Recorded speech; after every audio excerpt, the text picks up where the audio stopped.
Continuing to track snow across southern Wisconsin as we kick off the weekend. How long the snow sticks around for, who's underneath the winter weather advisory, and we'll touch on those alert day conditions to kick off next week in the full forecast. And asking for the public's feedback what the future could hold for Ulbrich Gardens. And a Wisconsin dog toy business paying it forward what they're doing to give back to shelters in need. That's all coming up on News 3 Now at 10. Good evening. Thanks for joining us. I'm Eric Franke. Sarah is off tonight. We begin with that forecast.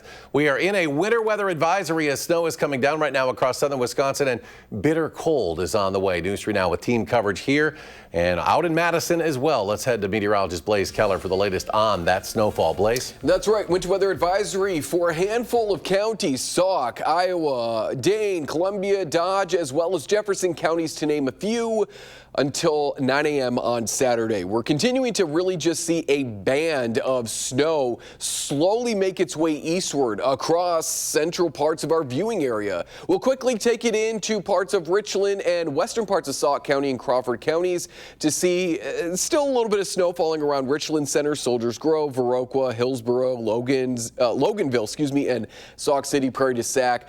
But really the heaviest snow is Dane County eastward up towards Harmony, outside of Janesville, Johnstown, Whitewater, Koshkonong, as well as Edgerton, right along 39 once you get outside of Janesville. That's where we start to get more into that heavier snow. We also find a heavier snow band stretching from Fitchburg all the way back north and east into McFarland, really hugging the belt line there, beginning to kind of edge its way into downtown Madison, Cottage Grove, Sun Prairie, and then we head off into parts of Dodge and Jefferson counties, right along 94 there, stretching from Jefferson north into Watertown. That's where we also find more of that heavier snow. Again, that winter weather advisory is because this band is really not going to move its way eastward until probably the early morning hours on Saturday, and we'll continue to see those scattered snow showers on and off throughout Saturday before we get a brief break Saturday night.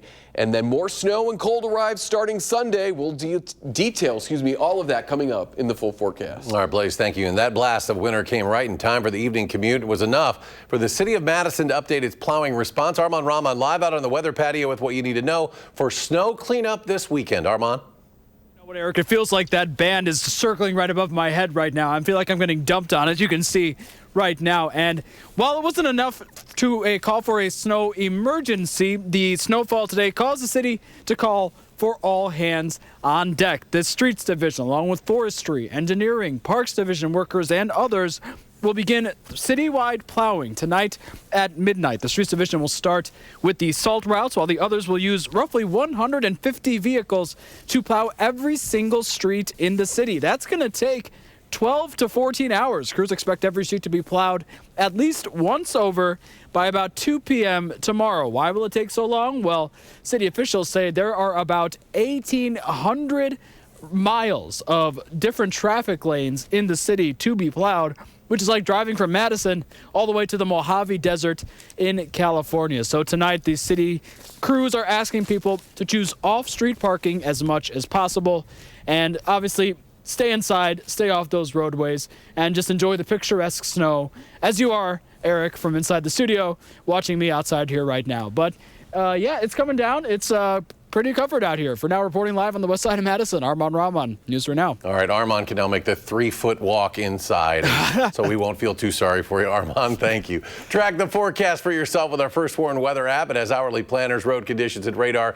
You can download it for free in your phone's app store. Just search WYSC Weather. Now to Verona, where criminal charges will not be filed against a Camp Shalom counselor after a child accused them of sexual assault. Now, according to the Jewish Federation of Madison, during the final days of the 2025 camp season, staff were informed of a report of a sexual assault of a camper who was a minor by an adult counselor. Camp staff says they reported the matter to Child Protective Services. A Dane County Sheriff's Office investigator was assigned 2 days later. The staff member in question was sent home, directed not to return, and will never be eligible to work for any JFM program again.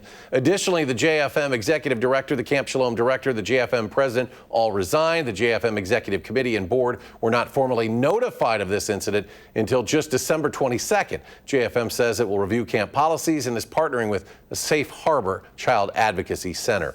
Well, this week, the two candidates vying for a spot on Wisconsin Supreme Court reported their fundraising numbers for 2025. The Liberal candidate, Chris Taylor, raised over $2.5 million. The Conservative candidate, Maria Lazar, has raised more than $200,000. Important to note, Taylor got into that race in May and Lazar just in October. Now, last spring, spending for the Wisconsin Supreme Court race surpassed $100 million, according to the Brennan Center for Law. There's a disparity there. So people are going to look at that and go, boy, oh boy, how, this campaign's really going to have to get moving. But remember what happened in the last race, too. A lot of outside groups came in and spent their own money. They didn't talk to the candidates. They came in and did their own ads. They did their own voter ID. They did their own turnout.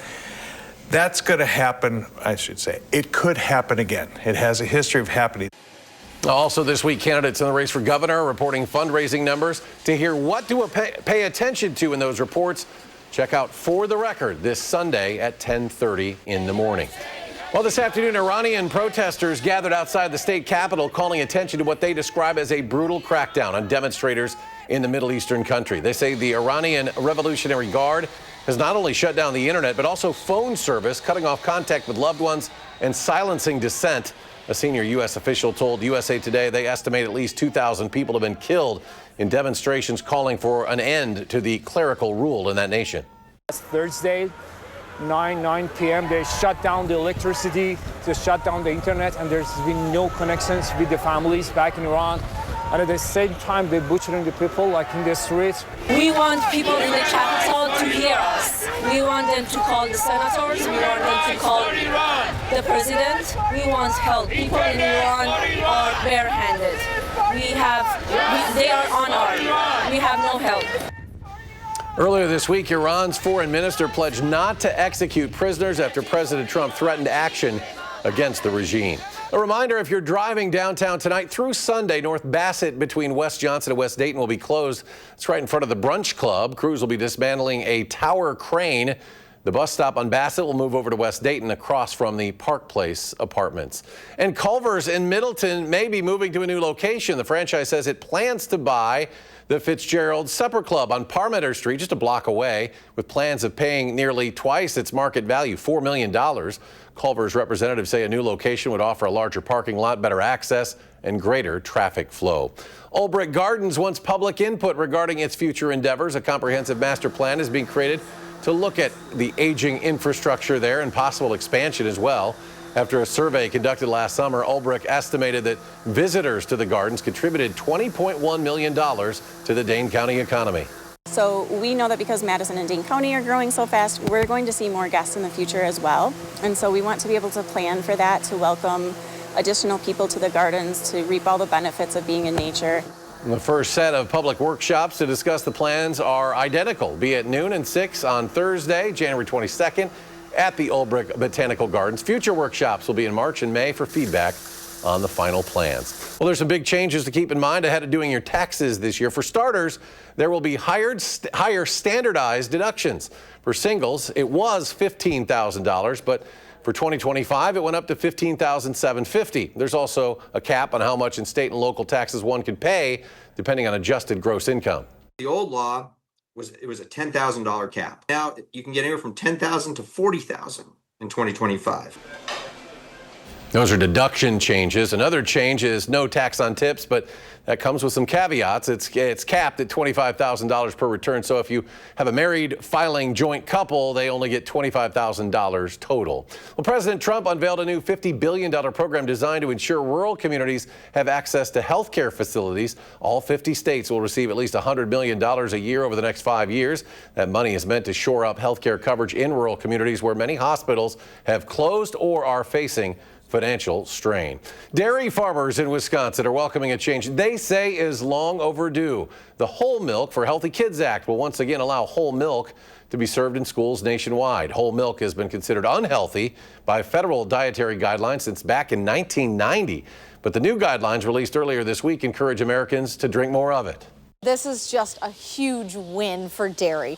The more that we can see people continuing to drive demand for dairy and making sure that we have outlets for our milk and places for people to consume that nutritious product, that's a win across the board, whether you're in Wisconsin, New York, or dare I say California. Trump administration is recommending Americans consume more milk and cheese. Students at Middleton High School are celebrating the work they've done to prepare for professional life this school year. Today, the Middleton High School Center for Advanced Professional Studies hosted a showcase for its students. MHS CAPS immerses students in profession-based learning to set them up for success when they enter the workforce. It's preparing them for life after high school. I think connecting with community partners and working on these authentic projects provides a unique experience that you might not get in all of your classes. There are 4 categories or strands within CAPS: business solutions, digital media marketing, science research and design, and a communications course is woven into all of those. The owner of a dog chew and treat company here in Wisconsin is turning a manufacturing mistake into a way to give back. The company Mumby's makes all natural dog chews and treats, but a recent order of chews came in with cracks, which are safe but not appropriate to sell. So the owner of Mumby's is hosting a private giveaway, inviting 50 organizations to come in and pick up a box. These rescues and shelters are severely under-resourced, and I know a little can go a long way. If we don't get donations from the community, this is gone. We can't help the pet families in the community that desperately, I mean desperately, need us right now. Now, Mumby's recently just hit $1 million in sales, and 10% of proceeds go directly to nearby rescues and shelters. Next at 10, President Trump issues tariff threats over Greenland. And new details are released in the deadly ICE shooting in Minneapolis last week. This as a family is caught in the crossfire between federal agents and protesters. And Blaze is back, the latest on extreme cold heading our way. Stay with us.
You're watching News 3 Now at 10. The Department of Justice is now investigating the governor of Minnesota and the mayor of Minneapolis over an alleged conspiracy to impede federal immigration agents. Matt Gutman is in Minneapolis with the details. New details in the now infamous shooting of Renee Good. Newly released documents from the Minneapolis Fire Department reveal that 37-year-old Renee Good suffered at least 2 apparent gunshot wounds to the right chest, 1 apparent gunshot wound to the left forearm, and a possible gunshot wound to the head. Shame! The report says that within minutes of her car crashing into that pole at 9:42 a.m. with those eyewitnesses calling for help, paramedics arrived. She was unresponsive. Can I go check a pulse? No. Resuscitative efforts stopped around 10:30 a.m. She was later pronounced dead at the hospital. Stay off federal property. And no let up in the protests overnight, seizing parts of this city hours after President Trump threatened to invoke the Insurrection Act and send active duty U.S. military troops to Minneapolis. We spoke with Minneapolis Police Chief Brian O'Hara. The president has called Minneapolis a city that's out of control. Do you think it's lawless? It's not lawless. We do have protests and marches and that type of things, but we are certainly responding and doing our duty to ensure that law and order is maintained on the streets of this city. The latest skirmishes come after a Venezuelan migrant was shot in the leg by a federal agent during an arrest Wednesday night, prompting hours of clashes. There's kids in the car. There's kids in the car. During the chaos, Sean and Destiny Jackson and their 6 children can be seen fleeing their vehicle after they say ICE agents dispersed tear gas near their car. What was it like inside the vehicle? When I started feeling like I couldn't breathe, that's when I knew it had to be the tear gas. I was like fighting to get out. Did you pull out the kids one by one? Yeah, I was like screaming like I have kids out there. I have an infant in the car as well. She told us her 6-month-old had to be resuscitated at the scene. I can't imagine anything more frightening than that for a mother. I was screaming, crying. My kids were screaming, crying. Matt Gutman, CBS News, Minneapolis. And those recent clashes in Minnesota have shined a spotlight on harsh ICE tactics in cities nationwide. Last Friday in Santa Ana, California, a planned peaceful protest in response to the shooting death of Renee Good turned chaotic. A federal agent is seen pulling a protester from the crowd. Caden Rumler then rushes in and is immediately shot in the eye with a less lethal round at close range. My understanding is there's still metal lodged in your face right next to your carotid artery. Yes, there is, a few millimeters away. My doctor said it's a miracle I'm still alive. It's a completely unacceptable use of force. There's a distinction between when an officer is genuinely threatened and a situation like this. In a statement, DHS says 2 officers were injured in, quote, a highly coordinated campaign of violence. Rumler was charged with disorderly conduct. President Trump says he may put tariffs on countries that don't back his plan to control Greenland. Meanwhile, European nations have sent small numbers of additional troops to the strategically located island. A bipartisan group of congressional lawmakers visited Denmark to, quote, lower the temperature on the rhetoric aimed at the NATO ally. Now to our forecast. The First Warn Weather Team has been tracking bitterly cold temperatures this whole week in place. When do those dangerous temperatures arrive? Sunday night, and they are going to stick around until Tuesday, probably the afternoon, and then possibly a second round of Arctic air moves in by that following weekend. So we're going to talk about that, and of course, the snow that continues to fall across southern Wisconsin, stretching from the Twin Cities south until across Viroqua, Lone Rock, into Dane County, really hugging 94 there as this band of snow just continues to snow itself over the last couple of hours, and will likely continue to sit over the same area for the next several hours as well, which is again why several of our counties, including Dane as well as Jefferson, Dodge, underneath that winter weather advisory until 7 a.m. on 9 a.m. on Saturday. This is all part of a larger system that is going to continue to make its way eastward tonight. This is one of 2 clippers that are going to bring us snow as we head throughout the weekend. This first clipper is going to take its time moving on out of here, it's a larger one. Snow all the way back to parts of western, North and South Dakota. So as it continues to move its way eastward, it's going to take that snow with it. Likely later in the day on Saturday before we get a break going Saturday night into Sunday. Then a smaller clipper moves its way out of Canada. This is going to bring us another round of snow, but it's also going to usher in that Arctic air. This second round of snow is going to be like what we're seeing right now, light and fluffy, but at times it could be falling on the heavier side. We get a break from the snow starting on Monday. That's when a high pressure system moves on in, reinforcing that cold Arctic air and those dangerously cold wind chills, especially Monday morning.